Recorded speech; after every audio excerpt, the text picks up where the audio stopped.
흔들리지 않고 견고하려면 이라는 제목으로 하나님 말씀 증거하도록 하겠습니다. 우리가 뭐 경기를 본다거나 우리 인생도 그렇고 이렇게 추월을 한다거나 역전을 하면은 흥분되고 너무너무 좋습니다. 뭐 예를 들어서 운동 경기 할 때 이렇게 추월한다 그럴 때 막 흥분이 되죠. 역전하게 될 때 계속 돌려보기 하면서 우리 온 국민이 다 기뻐하지 않습니까? 그래서 추월과 이 역전은 흥분되고 좋은 일입니다. 그런데 실제로 들어가 보면 현실 속에서는 추월과 이 역전이 잘 일어나지 않습니다. 이게 쉬운 일이 아니기 때문에 그렇습니다. 사실은 압도적인 새로운 능력이 임하지 않는 한 이렇게 극적인 추월이라든지 극적인 역전은 그렇게 많이 일어나는 것이 아니라는 것입니다. 그러므로 더 좋은 건 뭐냐? 이렇게 추월도 중요하고 역전도 중요하지만 그냥 가던 길 쭉 잘 가는 거예요. 무슨 얘기입니까? 평상시 견고하게 서 있는 거, 넘어지지 않고 쭉 가는 거, 그게 제일 중요한 것이고 일상에서 흔들리지 않는 것, 이게 사실은 신앙생활이나 우리 인생에서 너무너무 중요하다는 것입니다. 그래서 뭐 그 고사성어에도 주마가편 뭐 이런 말이 있지 않습니까? 달리는 말에 채찍질 한다고. 달릴 때 더 잘 달리는 게 중요한 거지. 쓰러지고 난 다음에 다시 달리면 되긴 되겠지만 사실은 굉장히 많은 어려움들도 있고 또 가능성도 사실은 그게 많지 않은 거라는 것입니다. 그래서 신앙은 성실함, 견고하게 서는 것, 흔들리지 않는 것, 이게 중요하다라는 것입니다. 그래서 오늘 내용이 사실은 되게 쉬운 거예요. 흔들리지 않고 견고하게 쭉 가려면 어떤 것들이 필요한가, 우리 세 가지로 한번 정리해 보겠습니다. 첫째는 믿음의 견고함, 쭉 가기 위해서는 오직 예수님이죠. 계속 오늘 주제가 그거 아닙니까? 오직 예수님. 여기 표현에 의하면 예수님 안에서 모든 보화를 찾아내는 것. 또 다른 말로 7절 같은 데 보면 예수님께 뿌리를 내리는 것. 그러니까 오직 예수님 계속 붙들고 쭉 가는 거, 그것만큼 중요한 게 없다라는 것입니다. 이 세상을 살 때 필요한 게 지혜도 필요하고 지식도 필요합니다. 이거 어디서 얻습니까? 요즘에는 뭐 책을 얻는 사람들이 있고 이제 시대가 바뀌어서 인터넷으로 얻는 사람들도 있고 또 어떤 사람은 삶의 현장에서 지혜와 지식을 얻는다 이렇게 말하는 사람들이 있습니다. 근데 오늘 성경은 뭐라고 얘기를 해요? 우리의 지혜와 지식은 예수님께로부터 얻어야 진짜라는 거예요. 예수님께는 그 모든 것들이 있는 보화의 어떤 본산이다 이렇게 말하고 있다는 것입니다. 그래서 구분이 좀 필요한 것 같은데 지혜와 지식 그러는데 지혜는 뭡니까? 누누이 말씀드리지만 일처리 방법입니다. 어떻게 처리할 것인가 라고 하는 일종의 활용법. 그리고 지식은 뭡니까? 아는 힘이죠. 그래서 지식이라고 말하는 것은 힘이에요. 그래서 지식을 많이 갖춰야 된다는 건 뭐죠? 이렇게 힘을 기르는 거죠. 힘. 그래서 아는 힘, 힘 자체. 그 힘 자체를 어떻게 쓸 것인가 하는 것이 지혜입니다. 지혜. 그러니까 순서로는 지혜가 먼저 나오죠. 잘 활용하는 거.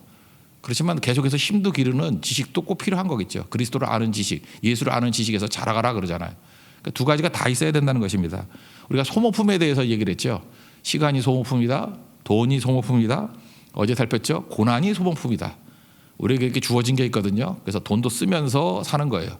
그다음에 시간도 쓰면서 사는 거예요. 고난도 총량이 비슷하거든요. 고난도 쓰면서 사는 거예요. 어디다 쓰느냐, 이게 되게 중요한 거죠. 어디다 쓰느냐, 그게 지혜라는 거예요. 그래서 돈과 시간과 고난을 다 써서 관계 회복에, 하나님과 우리 사이의 관계 회복, 예수님이라는 브릿지, 다리를 붙들어야만 우리가 관계가 좋아진다. 또 그거 갖고 뭐 할 거예요? 모든 족속이 너로 말미암아 복을 받는다 그랬으니까 또 다른 사람이 하나님 앞에 좋은 관계를 맺도록, 그게 전도겠죠. 또 우리와 우리 관계 속에서 좋은 관계를 맺도록, 그게 교제겠죠. 불의의 제물로 친구를 사귀라, 그런 얘기입니다. 그러니까 이거는 지혜에 해당되는 거겠죠. 그러니까 우리가 절대량, 힘의 절대량을 기르는 것도 중요하지만 또 하나 활용하는 것, 그것이 또 중요하다. 그게 지혜라는 것입니다. 그래서 우리가 어떤 분야든지 간에 지혜도 필요하고 지식도 필요하다. 근데 이걸 어디서 찾아야 되느냐? 예수님께 찾아야 된다는 거예요. 예수님께 구해서 지식에 해당되는 힘을 구하고 또 예수님 붙들면 예수님께서 우리에게 분별력을 주셔서 잘 활용할 수 있도록, 제대로 쓸 수 있도록 우리를 이끌어 주신다. 그러니까 예수님 안에 놓인 것이 중요하다, 이렇게 말씀하고 있다는 것입니다. 그 내용이 3절입니다. 3절 읽겠습니다. 시작. 그 안에는 지혜와 지식의 모든 보화가 감추어져 있느니라. 그러니까 예수 안에 힘 자체가 있고 지식, 또 예수 안에 활용법이 있다, 지혜, 그런 말씀입니다. 그러므로 일상생활에서 사실은 지혜와 지식이 꼭 필요한 거죠. 이건 뭐예요? 하나님의 공급이 필요한 사람들은 예수님 안에서의 지혜와 지식이 꼭 필요하다라는 것입니다. 그러므로 좋은 영적 지도자, 또 좋은 멘토라 그러면은 예수님께 가서 지혜와 지식을 얻어라, 예수님께 모든 보화가 다 있다, 이렇게 알려주는 지도자, 영적 멘토, 이게 좋은 사람이라는 것입니다. 실제로 우리가 이 땅을 살아가면서 좋은 멘토 못 만날 때도 많고 내가 좋은 멘토가 못 될 때도 있죠. 이렇게 뭘 하다 보면요, 자기도 모르게 자기 왕국을 세우는 것 같은 느낌이 있어요. 뭐 다는 아니고 99%다 훌륭하신 분들인데 어떤 분 이렇게 선교지에 가보면은 이게 예수님의 나라와 예수님의 의를 세우는 거다 이런 느낌보다도 이거 자기 왕국 아닌가 이런 느낌이 들 때도 있어요. 교회도 그래요. 교회도 이 반석 위에 내 교회를 세우리니 그랬잖아요. 그래서 주님의 교회가 돼야, 예수님의 교회가 돼야 되는데 딱 가서 보는 순간에 이거 사람의 왕국 아니야 이런 느낌이 든다 그러면 그거는 무너져야 되겠죠. 그건 아닙니다. 그죠? 여기서 이게 중요하다라는 거예요. 좋은 멘토라는 것은 자기를 드러내서는 안 되고 예수님께로 이끌어가야 돼요. 모든 보화가 예수님께 다 있다. 그래서 힘도 예수님께 얻고 또 어떻게 활용해야 되는지도 예수님의 방법으로 활용하는 거. 이게 이렇게 이끌어가는 게 좋은 멘토라는 것입니다. 인생의 구절이라고 그랬죠. 마태복음 6장 33절. 먼저 그의 나라와 그의 의를 구하라. 이거 붙들면 절대 자기 이익이라든지 자기 왕국을 세우는 것은 불가능할 것입니다. 우리 예수님의 나라와 예수님의 의만을 구할 수 있는 하나님의 종 되길 바랍니다. 즉 골로새라는 도시가 세 도시가 이렇게 붙어 있다 그랬죠. 골로새, 또 하나가 소아시아 7교회 중에 부자 교회, 라오디게아 교회, 또 하나가 히에라볼리, 이렇게 세 개가 이렇게 붙어 있습니다. 그래서 같이 권면하는 얘기가 나와요. 이 골로새 교회는 바울이 가본 적도 없고 개척한 교회가 아닙니다. 에베소 3차 전도 여행할 때 에베소에서 두란노 서원에서 2년 동안 말씀을 가르칠 때 소아시아, 아시아에 있던 많은 사람들이 와서 배웠다 그랬죠. 그중에 에바브로라는 사람이 가서 개척한 교회가 골로새 교회입니다. 그러니까 주변에도 이렇게 영향을 미치겠죠. 그래서 골로새, 라오디게아 뭐 이런 교회들에게 내가 가보진 않았지만 내가 너희들이 온전하게 서기를 위해서 얼마나 힘쓰는지를 알기를 원한다. 이렇게 얘기를 합니다. 그래서 힘쓴다 그럴 때는 운동선수가 홈스트레치라 그러죠. 만약 골인 지점 들어갈 때까지 최선을 다해 뛰는 거. 내가 그렇게 최선을 다해서 뛴다. 이렇게 얘기를 합니다. 다시 말해서 예수님께 너희들을 몰아가기 위해서. 우리 누누이 말씀하셨죠. 양모리 개, 보도컬리 같이 네 개로 이기는 게 아니라 양모리 개의 특징이 뭐예요? 멍멍 지지해든지 몰아가지고 목자에게로 이끌어가는 거죠. 나는 양모리 개다. 예수님께로 이끌어간다. 예수님께 모든 보화 다 있다. 지혜와 지식의 보화가 예수님께 다 있다. 지금 바울이 그렇게 고백을 하고 있다라는 것입니다. 지금 문제가 뭐냐 하면은요, 우리 많은 사람들이 예수님께 가지 아니하고 어떤 때 자기에게 묶여 있고 또 어떤 때는 세상의 어떤 가치관 뭐 이런 거에 묶여 가지고 벗어나질 못할 때가 참 많이 있습니다. 어제 제가 소개했던 영화가 하나 있잖아요. Good Will Hunting. 거기 보니까 천재 소년이죠. MIT 청소부 하는 그 천재 소년인데 걔가 이제 윌 헌팅인데 벗어나질 못하잖아요. 그죠? 계속 아파하고 힘들어하고 하는데 로빈 윌리엄스 심리학과 선생님으로 나오는 분이 제가 학창 시절에 되게 유행했던 것 같아요. 너무 상처, 이 자책감 이런 거에 묶여 있으니까 그때 했던 대사 중에 또 유명한 대사가 있거든요. 내 잘못이 아니야. 사실 제 청춘을 보냈을 때 이 말씀 되게 이게 중요했던 것 같아요. 내 잘못이 아니야. It's not your fault. 되게 유행했던 얘기예요, 그죠? 많은 사람이 이 한마디 말에 얼마나 자유함을 느꼈는지 아십니까? 나에게 묶여있던 거. 뭐 이 내용은 뭐 기독교 영화가 아니니까 예수님께 가라 그런 얘기는 아니지만 나에게 묶여있고 내 죄책감에 묶여있던 자에게 It's not your fault. 내 잘못이 아니야. 그럼 내 잘못이 아니가 뭐예요? 예수님이 짊어지셨어. 예수님께 가. 그럼 회복이 되겠죠. 모든 보화가 예수님께 다 숨겨져 있어. 그러고 가는 거죠. 어젠가 제가 서울시 뭐 교육위원회에서 했다라는 그 조사한 거 봤대요. 중고등학생들이 가장 듣고 싶어 하는 말, 친구에게는 친구가 되어줘서 고마워 이 말이래요. 그러니까 교제가 되게 중요한 거죠. 이 교제거리에서 끊어진다는 게 지옥 아니에요? 그러니까 친구가 되어줘서 고마워. 그리고 부모에게 듣고 싶은 건 뭐냐면 정말 잘했어. 잔소리 그만해요, 그죠? 이제 잘했어. 이 말 듣고 싶대요. 어머니하고 아버지한테 잘했어. 그리고 사랑해. 잘했어, 사랑해. 이거면 다 되는데 이거에 이제 굶주려 있다는 것입니다. 선생님에게는 괜찮아.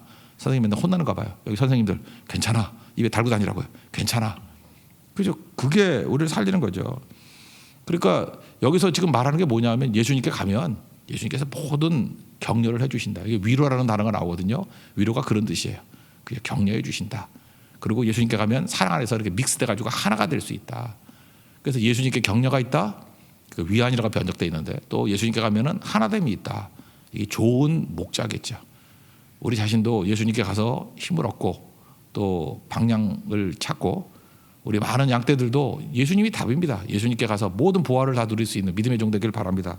1절과 2절 읽겠습니다. 시작. 내가 너희와 라오디가에 있는 자들과 물은 내 육신의 얼굴을 보지 못한 자들을 위하여 얼마나 힘쓰는지를 너희가 알기를 원하노니 이는 그들로 마음의 위안을 받고 사랑 안에서 연합하여 확실한 이의 모든 풍성함과 하나님의 비밀인 그리스도를 깨닫게 하려 함이니. 이게 예수님께 하면 모든 보화가 있다라고 하는 이야기라는 것입니다. 저는 이 1, 2, 3절을 읽어보면서 생각나는 사람이 있었어요. 그 감리교 창시자인 존 웨슬리에게 제일 큰 영향을 줬던 게 누구냐면 모라비안파 성도들이라 그러죠. 배를 타고 미국 갈 때 풍랑이 이러는데 너무너무 두렵다는 거예요. 이제 죽는구나 하고 안절부절하는데 거기 이상하게 평안을 유지하는 사람들이 있더라는 거예요. 모라비안 성도들이에요. 그래서 찬송하고 기도하고 전혀 두렵지 않고 풍랑일 때 제자들 호들갑 떠는 게 자기가 자신의 모습이었는데 이건 마치 예수님 같은 모습이라는 거예요. 그죠? 평안함이 있고. 나중에 조사를 했지. 알고 봤더니 그 진젠 돌프라는 그 백작이 시작했던 거죠. 그 하나님만 바라고 예수님만 바라보자고. 그 주변에 이 사람이 모든 거 다 버리니까 쇼라고 생각했어요. 아나니아 삽비라 같이 저거 괜히 잘 믿는 척한다고. 자기 지위도 내려놓고 자기 모든 영지, 백작에게 영지가 있을 거 아니에요. 땅 다 내려놓고 다 버리고 예수님 따라가는 종이었습니다. 그리고 경건생활하고 주님만 바라보고 진짜 여기서부터 기도가 나온 거거든요. 기도의 생활이 얼마나 강건하지. 여기서 경건주의라는 거예요. 경건주의. 독일의 경건주의도 여기서 나온 겁니다. 굉장히 능력 있는 모습으로 나가게 되더라는 것입니다. 그래서 사람들이 물었어요. 너 혹시 영웅 심리 아니냐? 너 어떤 또 다른 야망 있는 거 아니냐? 이거 말고 더 큰 거 얻으려고 그러는 거 아니냐? 그때 진제돌프 백작이 했던 얘기가 그거예요. 오늘 1, 2, 3절 그 얘기입니다. 예수님 안에 모든 보화가 있다고. 예수님 안에 모든 보화가 있다. 예수님밖에 없다고. 그 진제돌프 고백으로 유명한 구절이에요. 3절이. 예수님밖에 없다고. 예수님밖에 없다고.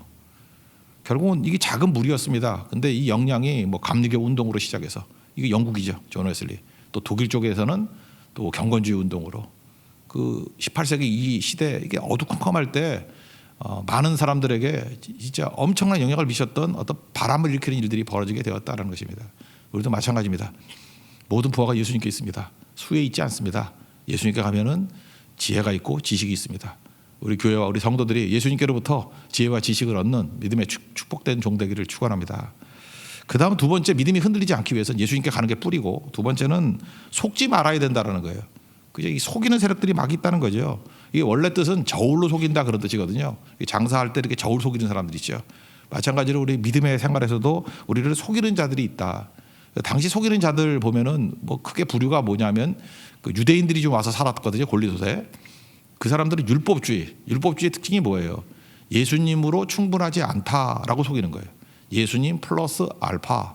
예수 믿고 뭐 할례도 받아야 되고 예수 믿고 613가지 뭐 율법도 지켜야 되고 뭐 이런 식으로.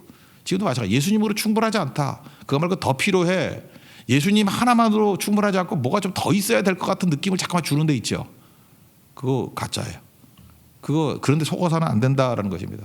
뭐 어떤 때는요 무슨 무슨 훈련을 받아야 되고 뭘 해야 되고 뭐 이런 식으로 잠깐만 과도하게 나간다 그러잖아요. 예수님 말고 뭐 이거 안 하면 제대로 믿는 게 아니냐 그런 느낌을 준다 그러면 그건 위험할 수 있습니다. 굉장히 위험할 수 있어요. 예수님으로 충분하다. 그래야 속지 않는다라는 거예요. 또 하나는 그 구원파하고 좀 비슷해요. 영지주의라 그러는데 영은 좋은 거고 육은 악한 거예요. 그래서 우리가 구원받으면 영이 구원받았다는 거예요. 그러므로 육은 무슨 짓을 해도 괜찮다는 거예요. 무슨 짓을 해도. 그게 지금 우리 이단 가운데 구원파가 그거 비스무리한 얘기를 해요. 이게 초대교회도 있었다고 영지주의. 그러니까 뭐 개판치고 살아도 괜찮다는 거예요. 영이 구원받았으면. 우리 특별히 그 은혜를 구원받았다고 하는 사람 가운데 이걸 갖다가 악용하면서 이런 식으로 이해를 하는 사람이 있다고요. 아, 내 안에 성령이 계신데 어떻게 그렇게 할 수 있겠습니까? 근데 그런 식으로 이해를 하는 것들이 초대교회도 있었어요. 그게 바로 뭐예요? 그 영만 중요하다라고 하는 것들. 뭐 시대만 바뀌지 이런 것들은 계속 온다는 것입니다. 속아서는 안 된다라는 거죠. 또 하나가 하나님은 사랑이시기 때문에 만인구원설. 만인구원설은 구약의 하나님을 주로 무시하는 경향이 있어요. 하나님이 사랑인데 지옥 보낼 리가 있느냐? 다 구원받는다. 뭐 이런 식의 얘기를 해요. 아니면 불멸설. 뭐 믿는 사람 구원받고 아닌 사람들은 지옥 가는 게 아니라 그냥 없어져 버리는 거라고. 소멸돼 버리는 거다. 이것도 다 엉터리고 가짜예요. 제일 큰 거는 현대 영성입니다. 현대 영성을 뭐죠? 어렵게 말하면 포스트 모던 그런데 우리 감이 잘 안 오잖아요. 현대 영성의 특징은 뭐냐면 이거예요. 이제 하나님 말씀보다도 생각하면 된다는 거예요. 내 생각, 골똘히 생각하면 생각대로 된다는 거예요. 그런 이유가 얼마나 많습니까? 그 시크릿 뭐 이런 것들 있죠. 생각대로 막 간절히 생각하면 그게 이루어져. 진짜 이루어지네 뭐 이러면서 되게 영적인 것 같이 보이죠. 영적인 것 같이 보이는 말씀을 떠난 이상한 운동들. 그게 현대 영성이에요. 현대 영성. 그런 거 다 무너지게 된다라는 것입니다. 그러므로 속지 말라. 4절인데 4절 한번 읽어봅시다. 시작. 내가 이것을 말하면 아무도 교묘한 말로 너희를 속이지 못하게 하려 함이니. 그러면 속지 않는 길은 뭐냐? 공동체 영성을 갖는 겁니다. 뭐 말이 어렵습니까? 교회 떠나면 안 된다라는 거예요. 한동안 교회가 부족할 때가 있었습니다. 제가 청년 시절 때만 해도 교회가 부족한 게 되게 많았어요. 그래서 아프면 사람이 다리 부러지고 하면 목발이 필요하잖아요. 목발, 뭐 휠체어도 필요하고. 그래서 교회에 목발 같은 역할을 했던 것이 파라, 처치, 무브먼트 이런 게 있었어요. 소위 말하는 그 선교 단체 운동들. 그래서 교회에서 부족한 뭐 성경 공부 뭐 이런 것들을 채워주기도 하고, 그다음에 찬양에 좀 이렇게 그 메마름이 있을 때 찬양 운동을 하기도 하고, 뭐 여러 가지로 이렇게 유익이 있었습니다. 근데 이제 시간이 뭐 이제 3, 40년 지나지 않았습니까? 그래서 이제 어떤 일이 벌어져요? 교회에서 거의 다 수용을 했습니다. 이제는 수용을 해서 이제 교회 안에 거의 다 있어요. 뭐 요즘에 뭐 인터넷 시대인데 뭐 그 전파가 안 될 리가 없죠. 다 들어와 있어요. 그래서 이제는 특별히 교회 밖에 나갈 이유가 없습니다. 나갈 이유가 없는데 대개 교회 밖에서 뭐 모이자 그러고 교회 밖에서 뭐 성경 공부하자 그러는 거 다 거의 이단이에요. 그죠? 악한 마귀가 우리를 넘어뜨리려고 하는 것들이지. 그러니까 건강하지 않은 사람들의 특징이 뭐냐면 가출하는 거죠. 있는 데서 만족 못하고 잠깐 나가서 뭐 하려고 그러고. 그러니까 나가자가 꼬드기는 자들 그 사탄의 그림자가 있다는 거 잊지 마십시오. 그래서 교회 안에서 충분하다. 초대교회도 그랬던 것 같아요. 교회 안에 사도들이 가르침 가지고 풍성한데 잠깐 밖에 나가서 뭐 하자고. 그거 다 속는 거거든요. 지금 신천지 같은 데 보세요. 맨날 들어와서 그러는 것도 있지만 대부분 끌어가지고 나가자 그러거든요. 그런 것들에 대해 속지 말라. 그 얘기를 하고 있습니다. 그래서 교회의 영성이 얼마나 중요한지를 깨달아라. 그리고 여기 그 다음에 나오는 얘기가 뭐냐 하면 그 로마 군대 이미지를 갖고 설명하고 있어요. 질서라는 단어는 로마 군대가 이렇게 밀집 대응을 한다 그러죠. 쭉 서가지고 뭐 여러 형태가 있잖아요. 그게 질서예요. 로마 군대가 밀집 대응을 이루듯이 질서를 행하라. 그리고 굳건함이라고 되어 있는데 이거는 그죠, 강건함, 방어막, 방어진 이게 해놓고 힘이 세거든요. 흔들리지 않고 딱 버틸 수 있는 힘들. 그러니까 교회라는 밀집 대응을 가지고 우리 공동체잖아요. 그리고 성도에게 힘이 있다라는 거예요. 그 강력한 방어막을 가지고 견뎌내라. 우리 힘이 있죠. 천국 열쇠를 우리에게 맡긴다 그랬잖아요. 우리가 땅에서 풀면 하늘에서도 풀리고, 기도의 능력이 있잖아요. 우리 약한 존재 아닙니다. 우리가 질서 있게 밀집 대응을 이루고 굳건하게 버티면 악한 마귀 꼼짝도 못해요. 뱀과 정갈을 밟으며 원수의 모든 능력을 제할 권세를 주셨다 그랬잖아요. 우리 신분이 뭐예요? 왕 같은 제사장이고 하나님의 소유된 백성이고 거룩한 나라고 제사장 나라고 뭐 다섯 가지 얘기하잖아요. 우리 결코 약한 자 아니라는 것입니다. 예수님께서 이제 성경 보내주신다 그러면서 뭐라 그래요? 믿는 자는 내가 하는 일도 하고 이보다 더 큰 일도 한다 그러잖아요. 예레미야 1장 11절 같은 데 보면은 우리는 그것을 뽑고 파괴하고 파멸하고 넘어뜨리고 네 가지 또 건설하는 거죠. 건설하고 심게 하는 능력이 있다 이렇게 말씀한다는 거예요. 약하지 않습니다. 그러니까 밀집 대응을 가지고 굳건하게 서 있으면 성도에게 주신 하나님의 능력을 가지고 능히 이길 수 있다. 결코 속아 넘어가지 마라. 그래서 신약적인 표현은 뭐예요? 양떼를 떠난 양만큼 위험한 게 없다. 그래서 오늘 고로새 교회를 향해서 그 얘기를 하는 겁니다. 교회에 하나님의 보호막을 잃지 말고 절대로 양떼 떠나지 않는 하나님의 백성이 되기를 원한다. 이렇게 말씀하고 있다라는 것입니다. 이 말씀 붙들고 또 승리하는 하나님의 종 되기를 바랍니다. 5절 읽겠습니다. 시작. 이는 내가 육신으로는 떠나 있으나 심령으로는 너희와 함께 있어 너희가 질서 있게 행함과 그리스도를 믿는 너희 믿음이 굳건한 것을 기쁘게 봄이라. 그리고 세 번째 믿음의 견고함은 뭐냐? 우리 가운데 이렇게 불이 있을 때, 우리에게 불이, 성령의 불이 있잖아요. 불에 막 기름을 갖다 붓는 게 뭐냐 하면 감사함을 넘치게 하라. 흘러 넘치게 하라. 감사, 이게 믿음의 절정인데 감사가 우리가 흔들리지 않고 견고함 가지고 끝까지 가게 만드는 힘이라는 거예요. 감사가 오버플로우, 흘러 넘치게 하라. 6절 7절 먼저 읽어봅시다. 시작. 그러므로 너희가 그리스도 예수를 주로 받았으니 그 안에 생하되 그 안에 뿌리를 박으며 세움을 받아 교훈을 받은 대로 믿음에 굳게 서서 감사함을 넘치게 하라. 식물에 묘사되어 있죠. 예수님께 모든 보화가 있다 그렇게 표현하기도 했지만 여기는 뭐라 그랬어요? 뿌리가 없으면 말라 죽는데 우리 뿌리를 예수님께 두라는 거예요. 이건 사실 섞인다는 의미도 있죠. 식물 보세요. 뿌리가 쭉 내려가면 토양, 흙하고 이렇게 섞이죠. 그러니까 내가 뿌리인데 뿌리가 강력해야 돼. 뿌리가 예수님께 내려가서 예수님과 이렇게 섞여버리라는 거예요. 그러니까 내가 내 안에 뭐 이런 식이죠. 그 뿌리에 보면 막 흙이 막 묻어 있잖아요, 그죠? 예수님이 내 삶 뿌리에 이렇게 흡수가 돼가지고 예수님인지 나인지 구분이 못 될 정도로 뿌리가 튼튼해져야 된다, 그런 뜻이에요. 세움을 받아라는 거 뭐죠? 제가 옛날 이전 교회 있을 때 그 뭐 고추 농사하는 거 봤는데, 고추 이렇게 해놓으면 생각보다 고추 엄청 많이 나와요. 근데 가끔마다 그 담당하시는 분이 이렇게 막대기를 세우더라고요. 세워야 그 고추가 한 2배, 3배 나온대. 그래서 저도 옆에 가서 고추 세워주는 거 도와준 적이 있었거든요. 그때 가라 그러더라고, 망친다고. 하여튼 그런데 고추 이렇게 놔두는 것보다도 이렇게 세워주면요, 이렇게 막대기 갖고 세워주면 훨씬 더 많이 얻는데요. 이제 그 얘기를 하는 거예요. 뿌리를 내리고 또 하나가 세워주는 거, 지지대. 그리고 또 뭐 하나요? 여기 교훈인데 하나님 말씀으로 계속해서 자양분 공부를 받으면은 풍성한 열매를 거두지 않느냐. 그래서 마지막 결론이 뭐예요? 우리 시작이 씨로부터 시작되잖아요. 예수님부터 시작돼가지고 그 다음에 풍성한 열매를 거두는 것을 뭐라고 표현해요? 감사함이 넘치게 하라. 그러니까 열매는요, 감사가 넘치는 사람에게 나타나게 된다는 것입니다. 불이 있죠. 불도 다 불이 아니잖아요. 이렇게 꺼져가는 불 같은 게 있는 거고 활활 타오르는 불이 있는데, 이렇게 꺼져가는 불 같은 불이라 할지라도 생명이잖아요. 거기다가 기름을 확 갖다 붓듯이 감사의 기름 갖다 부어버리면 확 타오른다는 거예요. 지금도 그래요. 끝까지 가는 사람, 감사하는 사람이에요.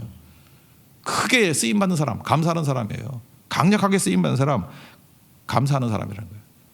그러니까 우리가 흔들리지 아니하고 견고하게 끝까지 갈 수 있는 비결이 어디 있느냐? 감사에 있다, 그런 얘기입니다. 좀 어려운 책이긴 한데 그 캘리포니아 대학에 있던 분이죠. 달라스 윌라드라고, 몇 년 전에 돌아가셨는데, 이분이 믿음의 3단계를 얘기했어요. 이게 이해가 좀 편한 것 같아. 우리 똑같은 거예요. 뿌리부터 시작해서 마지막까지 이게 욥기를 통해서 설명을 했거든요. 믿음의 3단계. 첫 번째 단계는 적절한 믿음. 적절한 믿음. Face of propriety. 그러니까 적절한 믿음이 있대요. 두 번째 단계는 필사적인 믿음. Face of desperation. 필사적으로 믿는 거. 욥을 통해서 설명을 하는 거예요. 마지막 절정의 믿음이 뭐냐면 충분한 믿음. Face of sufficiency. 충분한 믿음. 이게 이렇게 설명했어요. 욥한테 고난이 오지 않았습니까? 먼저 이렇게 재산이 다 없어지고 뭐 아들 뭐 딸 다 죽고 그러는 거. 그때 첫 번째 믿음의 단계는 뭐냐 하면은 그냥 상황을 수용하라는 거예요. 주신 자도 여호와시고 거두신 자도 여호와십니다. 내가 주님께 찬송합니다. 뭐 1장 21절에 그러잖아요. 내가 못해서 적신으로 나왔으니까 적신으로 간다. 주신 분도 하나님이시고 거두신 분도 하나님입니다. 있는 걸 그대로 받아들이는 거예요. 이게 적절, 프로파예요. 이게 적절한 믿음이라는 거예요. 이게 시작이라는 거예요. 뭐 하나님이 나 좋은 길로 이끌어 가시겠지. 적절한 거예요. 받아들이는 거. 이게 1단계. 2단계는 사실은 고통 중에 진짜 힘든 게 필사적인 거. 이게 desperation. 내 몸 치는 것 같아. 몸이 종기. 그 성경 보면 게 피부암 같은 거래요. 피부암 같은 거. 얼마나 가려우니 막 기와장으로 긁을 정도로 그렇게 얘기하지 않습니까? 막 몸에 종기가 나가지고 그 건강이 무너지고, 거기다가 아내가 뭐라 그래요? 딴 건 모르지만 종기나니까 옆에 오기가 싫었는가 봐. 하나님 저자가 죽으라 그러고, 관계도 끊어져 버리고, 친구들이 와서 속 다 뒤집어 놓고. 그때가 필사적인 기도를 하는 거야. 필사적인 기도는 어떻게 하느냐? 13장 15절에 보니까 내가 죽으리니 나 희망 없습니다. 근데 뭐라고 얘기해요? 그럼에도 불구하죠. 그의 앞에서 내 행위를 아뢰리이다. 무슨 얘기예요?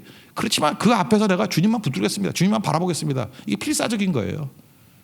그러니까 다니엘의 세 친구가 그리 아니하실지라도 뭐 그러면서 풀무불에 들어가는 거와 똑같은 거죠.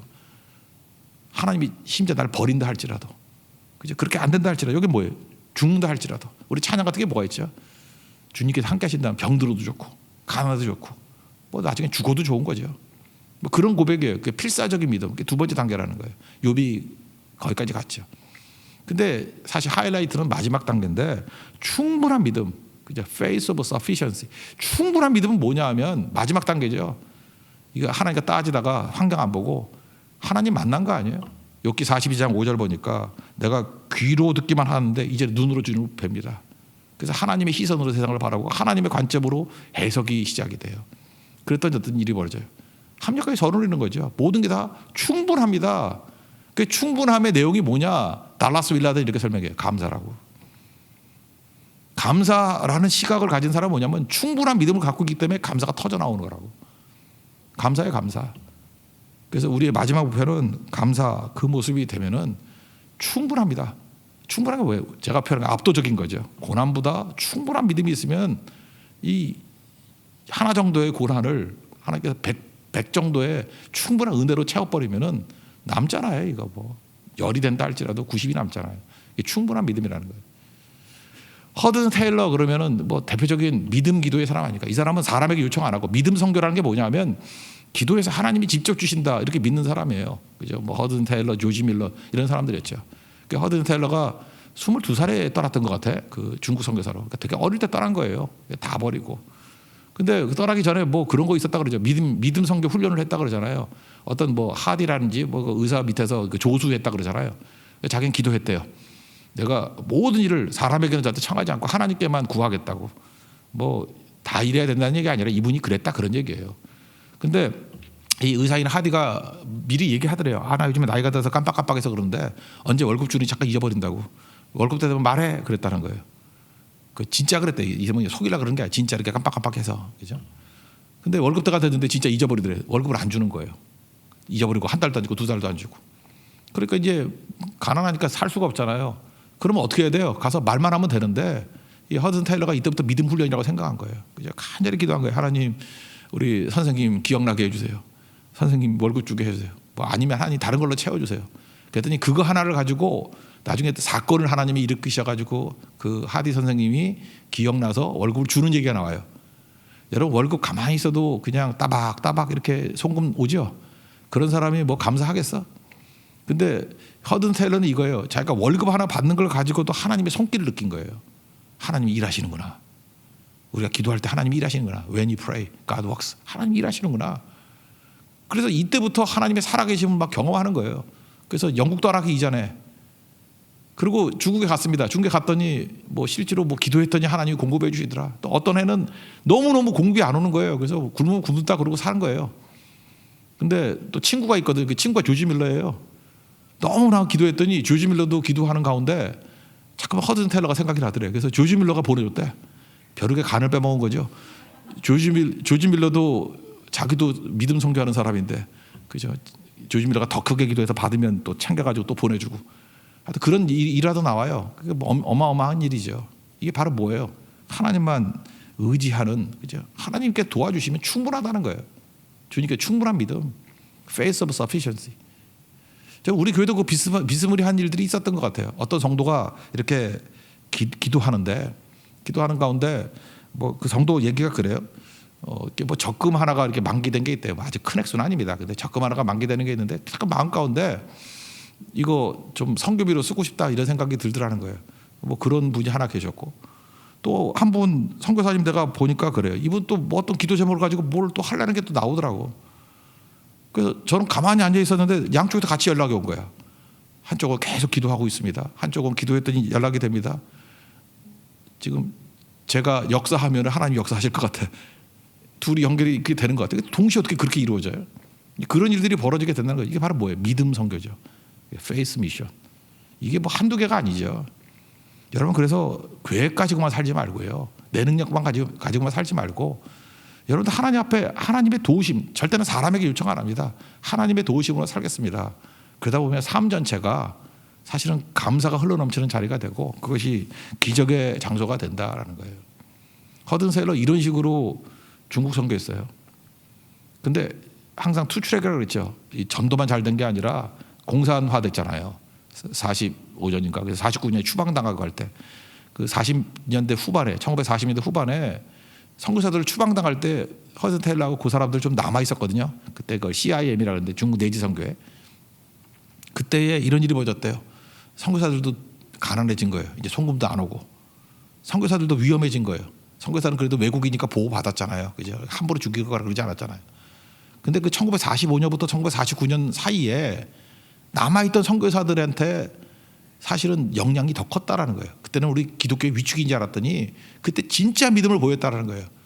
선교사가 뭐라고 얘기했는지 알아요? 이전까지는 선교사가 갑이었고 선교지에 있는 사람이 의리였잖아요. 돈이 있고 받아가지고 돈 나눠주고. 근데 그렇게 얘기했대요. 이제는 우리도 똑같이 가난합니다. 나도 가난하고 여러분도 가난합니다. 똑같은 입장이죠. 이렇게 똑같이 가난할 때 어떻게 하나님만 의지해서 사는지를 보고 배운 거예요. 그런 얘기를 합니다. 중국이 큰 부흥이 일어났던 게 뭐냐면 45년부터 49년까지 남아있던 선교사들의 그 영향이라고. 가난할 때 어떻게 하나님 의지해서 살아가는지를 배웠다고. 또 하나, 항상 목숨의 위기에 놓였거든요. 보호받지 못하고 위험한 상황 속에서 똑같아요. 선교사도 위험하고 중국 성도들도 위험하고, 그때 하나님 의지해서 얼마나 보호받고 얼마나 담대함 가지고 서 있는지를 배웠다고. 49년 이후부터는 이제 선교 금지입니다. 안 됐습니다. 그렇지만 그 4년 동안에 그 뿌리를 내렸던 게 사실 그 이전에 했던 선교보다도 더 큰 영향을 미쳤다 그래요. 지금 뭐 적게 잡아도 중국 성도 세계 제일 1위잖아요. 1억 명은 믿잖아. 1억 명은. 그죠? 적어도 어떤 사람은 2억이 믿는 사람도 있고 한데, 그 많은 것들이 사실은 이렇게 순교적인 각오를 가지고 섬겼던 분들의 특징이라는 것입니다. 그들은 환경에 관계없이 감사함이 넘치는 종들이었다는 거예요. 그게 힘입니다. 오늘도 우리 삶 속에서 이렇게 생각하면 좋겠어요. 그죠? 감사해야 감사하는 게 아니라, 여기 보세요. 가난할 때, 어떤 때는 목숨의 위기에 놓였을 때, 그때의 감사함이 넘치니까 중국 성도들에게 더 강력한 믿음의 뿌리를 내리게 되었다는 것입니다. 그게 흔들리지 않는 믿음의 비결이에요. 그죠? 우리가 끝까지 견고하게 남는 비결이라는 거. 예수님께 뿌리를 내리십시오. 예수님께로부터 모든 보화를 누리십시오. 그리고 속지 마십시오.